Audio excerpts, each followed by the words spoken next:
Imagine yourself going to a new school where you don't know anyone and you've left all your close friends behind.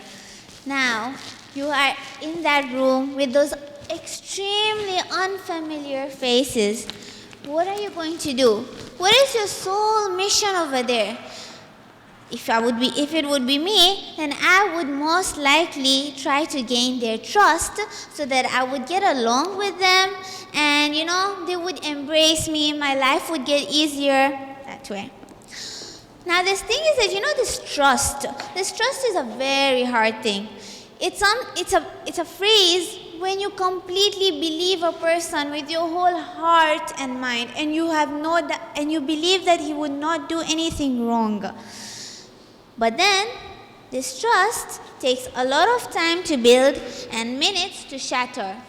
Just like this paper over here. So, right now this paper is intact, but as soon as I tear this paper, this is gone. Now, even if I try to join it back again, it won't remain as it was before. So this trust is very hard. So my dear tired judges and my patient audience, Assalamu alaikum and a very good afternoon to you all. I am here to discuss about the essential steps and actions a person should take to gain credibility.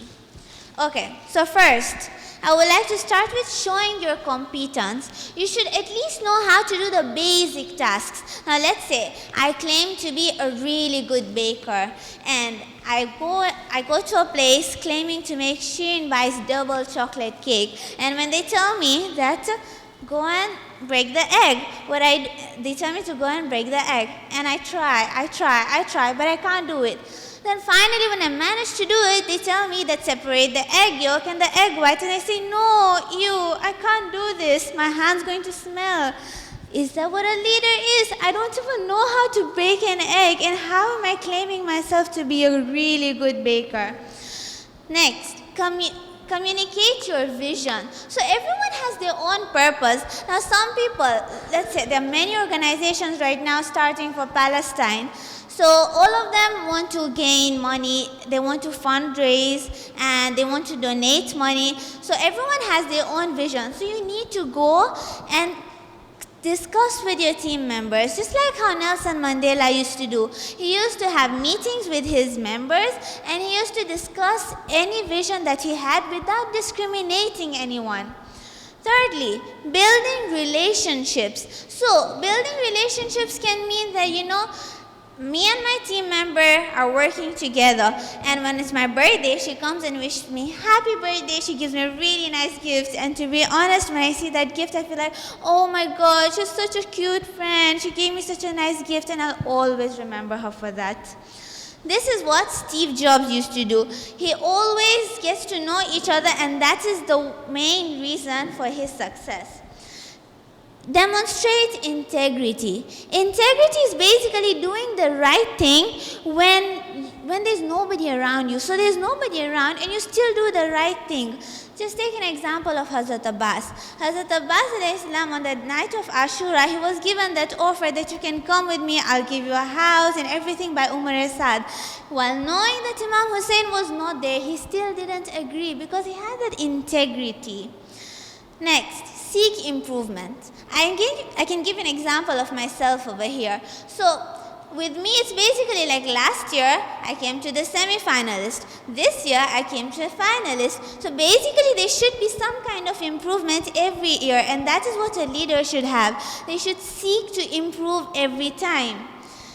Deliver results. Right now, in the Wiladat of Imam Hassan in Ramadan, our president, Muhammad Azadevji, came and told us about the plots that they got and, the madrasa they're planning to build and everything. And so we got to know that, our community is really doing something. I really looked up to him as a leader. And you know what? I asked my mom, is his election period over or can I still elect him again? Next, adaptability and resilience. Like how our first participant, Samira Sikilada, mentioned, Malala Yousafzai. She is an education activist. Let me tell you, she was coming from school and a school bus, they shot her, on her head. What happened was, and that was a Taliban shooting her. So as soon as she got better, now if it would be a normal random person, they would say, no, I'm scared. But she was resilient and she tried to not let the same thing happen to any other person again. And next is empathy and emotional intelligence, which is the last point I want to say over here. So basically, I'm sure many of us heard about this story, Imam Ali alayhi salam. Imam Ali alayhi salam, there was one man who was eating, he was a poor man and he was finding food to eat. He saw Imam Ali eating something. Imam Ali offered him, but then he saw that the bread was really hard. He couldn't even bite it. And as soon as he went ahead, he saw that there was a really big place where people could eat and everything. So there he got to know that Imam Ali was actually the father of the people who were setting this thing up. This basically shows that Imam Ali actually had the empathy. He connected with the people around him, and that is what a good leader is supposed to have. This is trust. Gaining trust is just like growing a plant. Providing it with enough sunlight, the right amount of water, so that it can bloom and produce more plants. And this is exactly what a leader is required to do.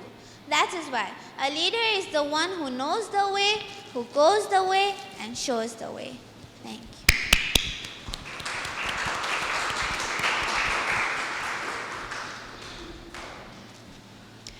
Well spoken, Zeenat. I like how you started with the example about trust. You ended with a quote about trust, but I have a question in regards to that. What are the actions you need to take to build the trust? You gave us points of a good leader, and what are the traits of a good leader, but how are you building trust? Like the question there says, what actions can they take to build trust and show commitment? Or have, yeah? So basically I mentioned the points like that, that's showing your competence and communicating your vision and adaptability and resilience. Right, so that shows the qualities of a good leader. My question is, how do you win the trust of the people you're working with? If I'm a leader, I want my people to trust me. So how do I win their trust? Because I see that's the question, and I see you have very strong examples about trust. But how do I win their trust if I want to get that quality in me? How do I win your trust right now? So what would be the steps you would take? Okay, steps I would take. So every leader, when you're working with a team, every team member has their own thing. Let's say I join an organization and I want to, and I must have a purpose of joining that organization. I must want to do something over there. So I expect my leader to actually listen to my idea and apply it, and make that thing happen for what I joined. So that is what that is how I would like to gain someone's trust. And just quickly to add on that, Zeenat, if you can, you said that is how I would like to. Are there any examples where you've actually gone through that already? In your school life or wherever, where you are put in a situation to become a leader and then have to win the trust of people. So what was that experience like, and how did you deal with that situation? Or if you haven't gone through it, have you seen this in your immediate environment, and just talk a little bit about what that experience was like? Yeah, so I'll answer the second one. So within the second one, I would say the same thing. There was recently an Nisa organization, I'm not sure if you know. So they were basically an organization just for Palestine. So I planned to join that organization, but then I wasn't really sure. It was just like one thing. I would say that let me just try to do something. And when I saw the amount of donation they got, and I saw that my whole purpose was to collect donation for Palestine. So when I joined that, and I actually saw that happening, so I saw that, this is a really good thing, and I joined that organization for good. Zeenat, nice points. I want to ask you that suppose in your environment, if it's work or studies or school, you see your leader is not a good leader and is causing a lot of bad decisions and a lot of negativity. What will you do? Will you speak up or will you just keep quiet and let that bad leadership continue? No, I think we should, I would speak up. But how? You'd go directly to the leader or would you take steps? Steps. What steps?